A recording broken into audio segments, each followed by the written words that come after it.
Tu ormai hai capito che per chi resta nella civiltà le cose finiscono male. E allora fai come Noè. Ti costruisci una bella arca che ti permetta di navigare sulle acque del diluvio.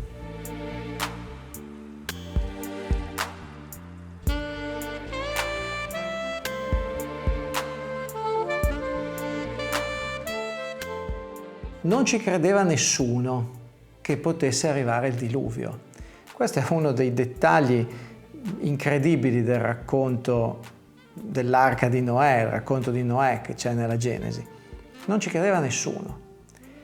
Eppure, se il tempo mette brutto, uno dovrebbe rendersene conto. Cos'è l'acqua del diluvio? È il passato, sono le usanze della civiltà che sommergono chi non riesce ad uscire. Nella Bibbia l'acqua è sempre il simbolo di qualcosa che sommerge, è un simbolo di morte. Nella civiltà occidentale l'acqua, la navigazione è qualcosa che richiama anche l'idea di viaggio, di trasformazione di se stessi. Nel mondo ebraico invece, nel mondo della Bibbia, l'acqua è proprio il male assoluto. Pensate anche quando il popolo ebraico esce dall'Egitto, arrivano sul mare e a nessuno viene in mente di prendere la barca. No, aspettano che Dio divida le acque del mare e li faccia passare all'asciutto. Poi arrivano gli egiziani, che sono il simbolo della civiltà forte, che viene sommersa dalle acque del mare che si richiudono. Questo è il simbolo dell'acqua nell'immagine del diluvio. In questo brano degli Hughes ho unito entrambi i simboli, sia quello ebraico dell'acqua che rappresenta il passato e la morte, sia quello più occidentale dell'acqua che è l'acqua su cui naviga Ulisse, l'acqua come il luogo del viaggio, della navigazione, perché non ho resistito al fascino della figura di Ulisse. Io non sono riuscito a non fondere insieme la figura di Noè e quella di Ulisse. Ecco, però non bisogna fare confusione tra i due simboli, anche se nell'arte possono essere messi insieme quasi come un contrasto. L'acqua seppellisce tutti quelli che hai lasciato indietro nel recinto del mondo. Nei video precedenti hai imparato come si fa a trovare la porta invisibile, a scoprire qual è il passaggio per uscire dalla civiltà. Hai preso un'astronave che ti ha portato lontanissimo. L'astronave è come se fosse la tua arca che ti permette di salvarti dalle acque del diluvio che sommergono tutto. Ovviamente non muore nessuno. Quelli di Babele continuano a fare quello che hanno sempre fatto, a generare contenuti senza significato, a produrre cose che si sommano a cose senza nessun ordine. Quelli di Babele vanno avanti a lavorare come prima. Non cambia niente nella loro vita. Sei tu che ti sei allontanato e ti sei chiuso su un'arca e li vedi lì che piano piano vengono sommersi e loro non se ne accorgono neanche. È un'immagine un po' triste, però dall'altra parte ci sei tu che hai capito come si fa a navigare. E come si fa a navigare? L'arca è il simbolo dell'arte, è il simbolo del tuo linguaggio che ti permette di descrivere in modo dettagliato ciò che tu vedi, ciò che tu percepisci. Ti permette di descrivere in modo dettagliato quello che tu percepisci, non un altro, non è una lingua che ti è stata imposta.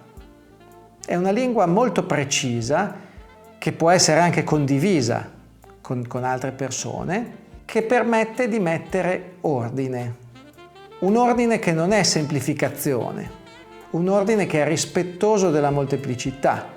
Questa lingua che tu utilizzi per navigare sulle acque è una lingua che non semplifica. È una lingua che non ha la presunzione di rappresentare direttamente la realtà, ma sa che è sempre una metafora. Se hai un capo ufficio, o magari sei tu il capo ufficio, sai perfettamente che sul lavoro si parte dal presupposto che sia assolutamente normale e naturale capirsi, parlare la stessa lingua. E parlare la stessa lingua significa avere le stesse priorità, gli stessi valori. Noè sull'arca è quello che si accorge che le priorità possono essere molte, che fuori dalla civiltà non c'è un unico mondo monolitico. L'ordine che tu scopri uscendo dalla civiltà non è un ordine dittatoriale, non è un ordine centralizzato, ma è un ordine che è fatto di connessioni di tanti mondi diversi. In particolare, se tu guardi sulla mappa che abbiamo utilizzato, l'albero della vita, vedi che l'ordine dei mondi è fatto di 9 diverse sfere, 9 diversi cerchi, così come 9 erano i cerchi del cielo immaginati nell'antichità. Quindi tu con la tua astronave stai viaggiando attraverso questi 9 cerchi che sono i cerchi dell'universo. Se hai iniziato a vedere questa serie partendo da questo video, è normalissimo che ti sembri che stiamo delirando. Quindi ti invito a guardare i video precedenti, magari dopo penserai lo stesso che stiamo delirando, ma secondo me invece ti divertirai a seguirci nel nostro viaggio. Per me l'immagine di Noè che naviga e l'immagine di Ulisse che naviga sulle acque si sono naturalmente fuse insieme. In fondo anche Ulisse è uno che riesce a sopravvivere al naufragio, non è così distante da questa immagine, cioè se anche l'acqua di Ulisse è un'acqua amica, è un'acqua che permette di viaggiare, di spostarsi, è però anche un'acqua nemica. Poseidone è quello che costringe Ulisse, che fa naufragare Ulisse. Nella seconda parte del brano, degli Huge, dalle onde del mare, nel brano ci sono proprio le onde del mare che si sentono, dalle onde del mare è come se emergesse l'immagine di questa nave luminosa che ti permette di sopravvivere alla civiltà. Questa nave è rappresentata da un grande tema di archi, che è come se emergesse dal mare. Io mi immagino questi archi, questi suoni proprio che emergono da sotto i flutti, da sotto le onde. Ovviamente è un'immagine metaforica, non devi navigare da nessuna parte, non devi andare da nessuna parte fisicamente, ma è un viaggio tutto completamente interiore. Cosa fai mentre sei sull'arca, senza niente da fare? Aspetti. Ad un certo punto l'acqua se ne andrà e ci sarà un momento in cui potrai tornare sulla Terra, tornare dal tuo viaggio spaziale, riatterrare di nuovo per provare a costruire una nuova civiltà diversa, che inizialmente sicuramente sarà migliore della precedente e che poi inevitabilmente irrigidendosi probabilmente ricadrà negli stessi difetti di tutte le civiltà, cioè quella di voler tenere dentro e chiuse le persone. Non puoi restare in viaggio per sempre, non puoi restare sull'arca per sempre.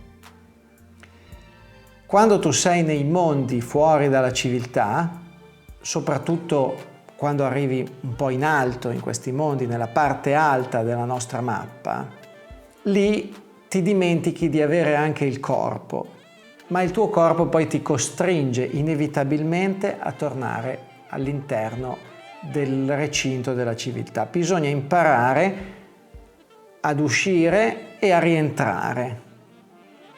Ma quando rientri vedi tutto diverso perché l'acqua ha trasformato tutto.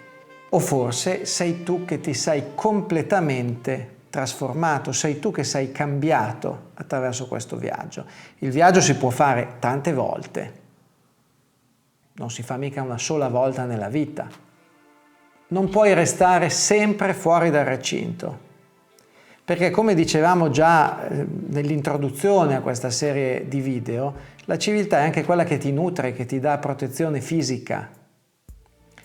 È completamente utopistico immaginare, come fa qualcuno, di staccarsi completamente dalla civiltà. Per esempio, alcuni pensano di fare gli eremiti, come gli eremiti dell'antichità, e non pensano che gli eremiti dell'antichità vivevano di fatto in gruppi di eremiti, ognuno stava da solo, ma c'era comunque una struttura sociale che permetteva loro di mangiare, di sopravvivere. Attorno all'eremita c'è sempre un gruppo di persone che lo aiutano a mantenersi, che gli portano il cibo. Oggi a qualcuno piace immaginare di isolarsi completamente dalla civiltà. È un errore, secondo me, parallelo a quello di voler sovvertire completamente l'ordine della civiltà. Non si può cancellare la civiltà, eliminarla, non si può completamente staccarsi. La mappa della realtà, l'albero della vita, è fatta così, come la vedete nell'immagine.